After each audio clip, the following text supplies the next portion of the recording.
Brasil, Coração do Mundo, Pátria do Evangelho, capítulo 17, Primórdios da Emancipação. Em 1815, passara a colônia a ser o Reino do Brasil, em carta de lei de Dom João VI. O Rio de Janeiro tornou-se, desse modo, a sede da monarquia portuguesa. O soberano, reconhecido à terra que o asilara, dispensava ao Brasil os mais altos privilégios. O progresso econômico da nação, alentado pelas forças estrangeiras aí estabelecidas com as garantias da lei, avançava em todos os setores da comunidade brasileira. Todo o país se rejubila com a nova era de prosperidade geral. No Rio, porém, o generoso príncipe sofria os mais acerbos desgostos no ambiente da família. Foi talvez em razão dos dissabores que jamais se viu Dom João VI perfeitamente integrado nas suas respeitáveis funções no mundo oficial daquele tempo. São conhecidos o apego do soberano aos seus almoços solitários sem as etiquetas da época, seu retraimento e desleixo quanto às pequeninas formalidades que constituem o problema da elegância de um século. Com as roupas desabotoadas, mal contendo o corpo nas suas dobras em desalinho, muitas vezes foi ele visto alheio às sérias preocupações da sua autoridade suprema, como se o seu espírito vagasse na paisagem de outros mundos. Dom João se acostumara à maravilhosa beleza do sítio da Guanabara e se tomara de amor pela pátria que os seus valorosos antepassados haviam edificado. Enquanto Napoleão Bonaparte lia o Eclesiastes, em meio dos seus infortúnios na ilha solitária de Santa Helena, para se convencer de que todas as glórias humanas não passam de vaidades e alucinação de espírito, o príncipe regente preferia fazer os seus passeios pelos arredores do Paço de São Cristóvão, esquecido das mentiras sociais da corte de Lisboa. Aqui, no Brasil, ao menos o inédito dos céus sempre azuis e das encantadoras perspectivas dos morros verdoengos e floridos representavam um anestésico para o seu coração dilacerado de filho, de esposo e de pai. Suas preocupações se dividiam entre a mãe demente, a esposa desleal e incompreensível e o filho perdulário e estroína. No seu cérebro não havia lugar para considerações a respeito das transformações políticas da época, e a antiga metrópole portuguesa continuava sob a orientação dos homens públicos da Inglaterra. Em 1816, desprende-se do corpo enfermo e envelhecido o espírito de Dona Maria I. A rainha experimentara algo de lucidez nos seus derradeiros dias de supremas tribulações. Por muito tempo, contudo, esteve apegada às ilusões do seu trono, perseguida pelo vozerio das entidades desencarnadas em virtude de rigorosas sentenças de morte, por insinuação dos seus confessores e dos seus ministros. As torturas da terra acompanham no além aqueles que as semearam na face do mundo, pelo que o calvário da infeliz soberana não terminou com seus últimos dias no orbe terrestre. No ano seguinte, casou-se o príncipe Dom Pedro com a arquiduquesa Leopoldina da Áustria. Alma sensível e delicada, essa princesa europeia foi trazida ao Brasil de acordo com as determinações do mundo invisível, para colaborar na realização dos elevados projetos de Ismael e dos seus mensageiros. Somente o seu coração doce e submisso poderia suportar resignadamente as estroinices do esposo em um dos períodos mais delicados da sua vida, sem provocar escândalos que acarretariam atraso na marcha dos acontecimentos previstos. A esse tempo, em todas as cortes da Europa, sopra fortemente o vento do liberalismo, pressagiando o fim do poder absoluto. A República Francesa havia desferido tremendos golpes em todos os preconceitos do sangue e da autoridade. As constituições, moldadas na célere Declaração dos Direitos do Homem e do Cidadão, surgiam em todos os países, dando ensejo à renovação das liberdades políticas.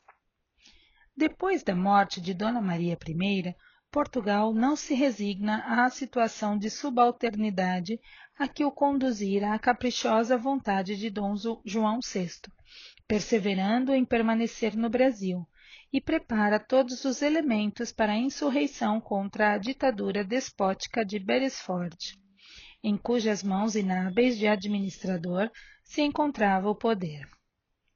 A maçonaria, que em todos os tempos defendeu os princípios da liberdade e da fraternidade humanas, solicitada por elementos de Lisboa e de Pernambuco, não hesita em estender o seu concurso à independência do Brasil, que constituía assunto de somenos importância para os portugueses, desde que o soberano regressasse imediatamente à Europa, colocando-se à frente dos negócios do trono.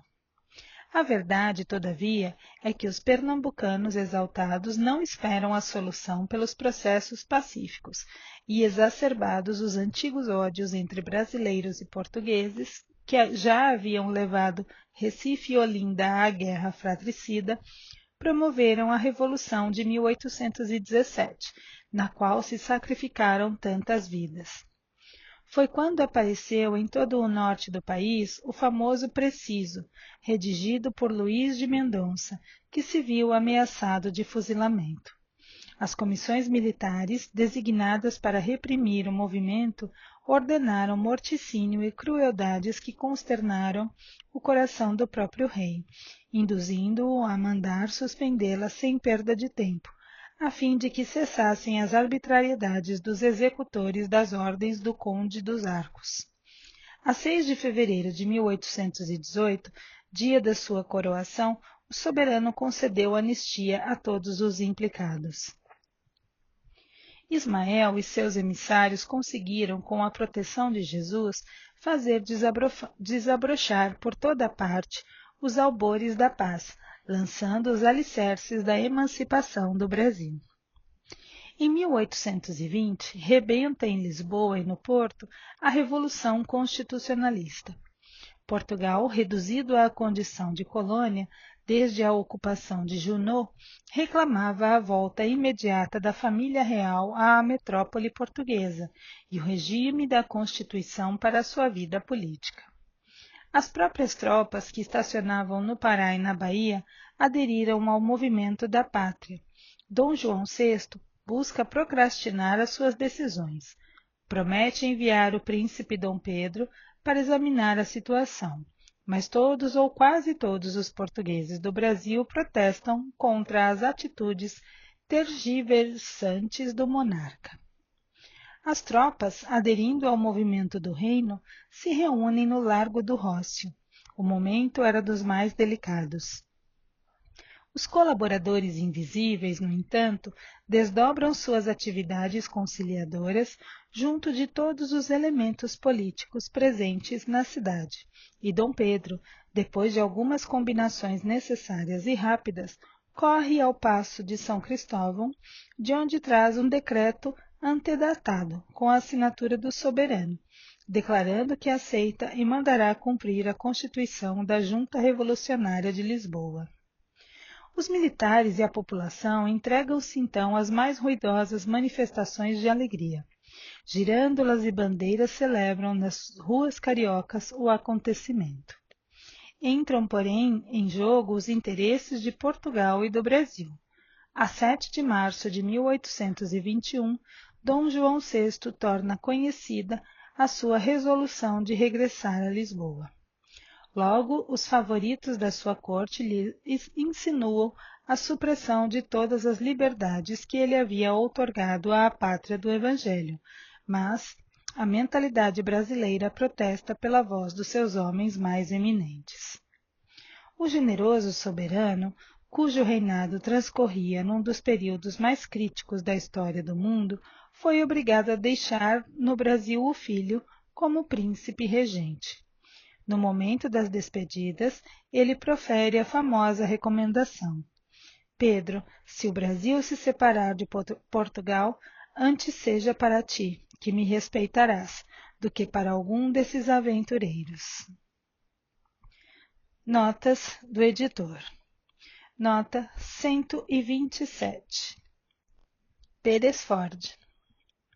William Carr Beresford, 1768-1854, foi um militar britânico. Nota 128. Largo do Rócio. Praça situada em Lisboa, hoje chamada de Dom Pedro IV.